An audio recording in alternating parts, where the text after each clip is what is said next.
Uy, laki hanip. Fish on, brother. Teka lang, lagay natin sa ano.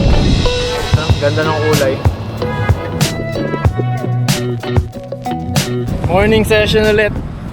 Nagcast ako ng lure kanina buong umaga kaso wala. Matumal. Gamit ko stick bait tsaka soft plastic kaso wala man lang kumagat kahit isa. Buti na lang may dala akong bait. Fresh na prawn. Kaya ito may ginagamit ako ngayon.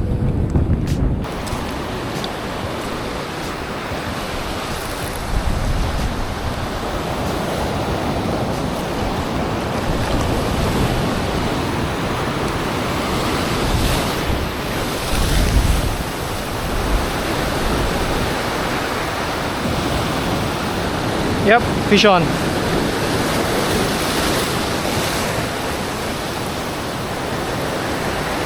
Maliit.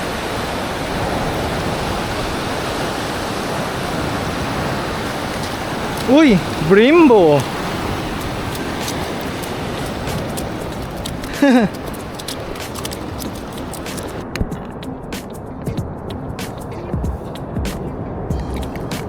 First fish, bream. Fresh na prawn yung gamit ko. Ito pala yung huli ko simula kaninang umaga. Ayan, ganda ng kulay. 28 centimeters na bream.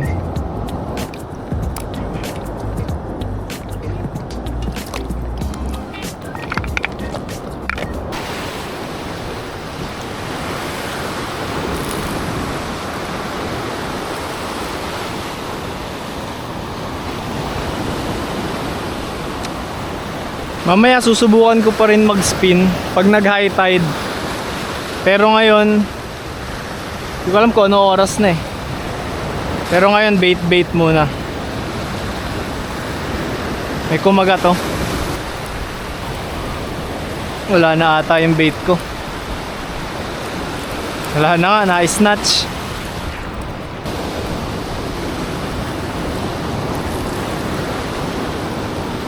Yan, bato-bato lang sa bungad.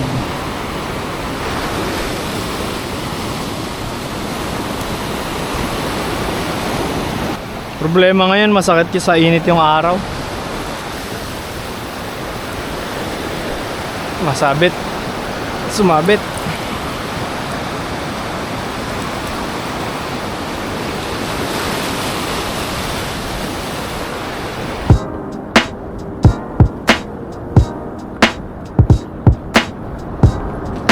Alas 8 na ata, nakaka-brim pa lang ako. Isang isda. One fish. Coconut water. Wala akong tubig eh.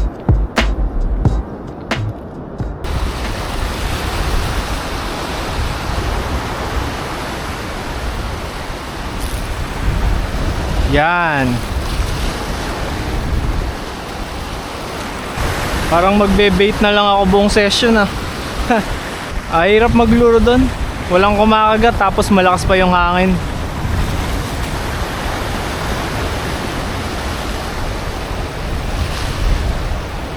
Sumabit.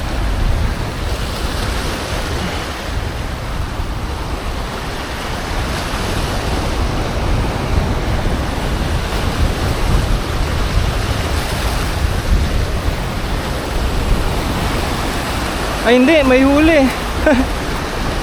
Ano to? Akala ko sumabit.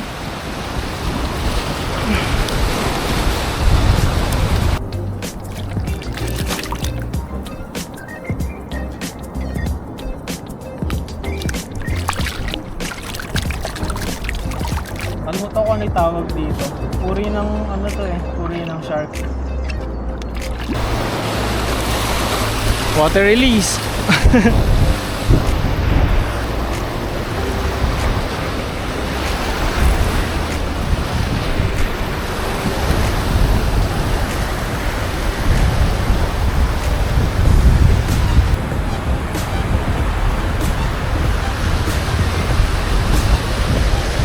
Yep, fish on.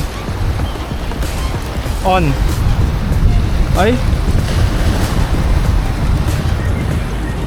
Parang hindi ko gusto to ah.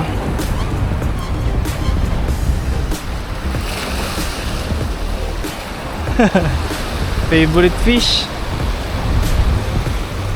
Ay hindi, ras. Akala ko KLP. Ito yung pangatlong isda, ras. Kaso pang release. Yung isa parang pating, pangalawa kong nahuli. Yung una bream. Wala. Yung una bream, tapos ito ras. Ayan.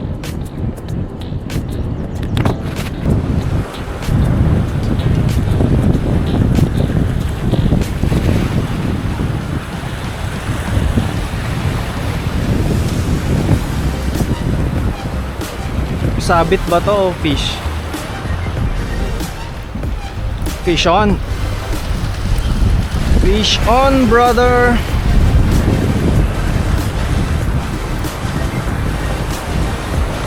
Ah, medyo mabigat ah.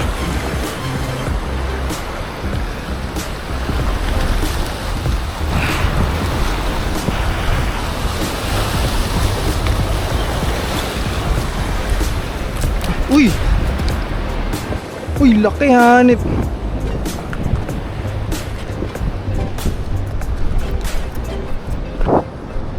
Teka lang, lagay natin sa ano.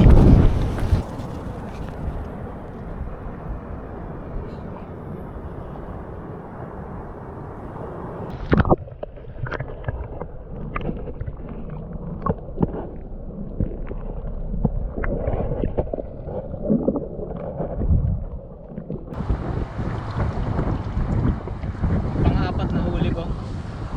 Burrito ng cod. Tawag dito Eastern Wira. Search ko lang kasi di ako sigurado. Ayan. Malaki din. Walang legal size limit to kaya pwede ko iuwi. Ayos. Fresh prawn yung gamit ko. Kala ko nga wala eh. Zero sa lure pero meron tayo sa bait. Alas 10 pa lang ata pero sobrang init na, baka magligpit na ako. Tsaka wala na akong tubig, naubos na yung iniinom ko na coconut water. Eh wala akong dalang tubig, nakalimutan ko. Yun lang dala ko, bibili na lang ako, nauuhaw na ako eh. Dito ko nahuli yung wiro. Yan lang sa mababaw. Blinid ko na, tapos eto sinilid ko sa mahiwagang timba. Ayan, dalawa yan. Okay na siguro yun, yun na. Pack out na ako sa susunod uli na session, napakainit na.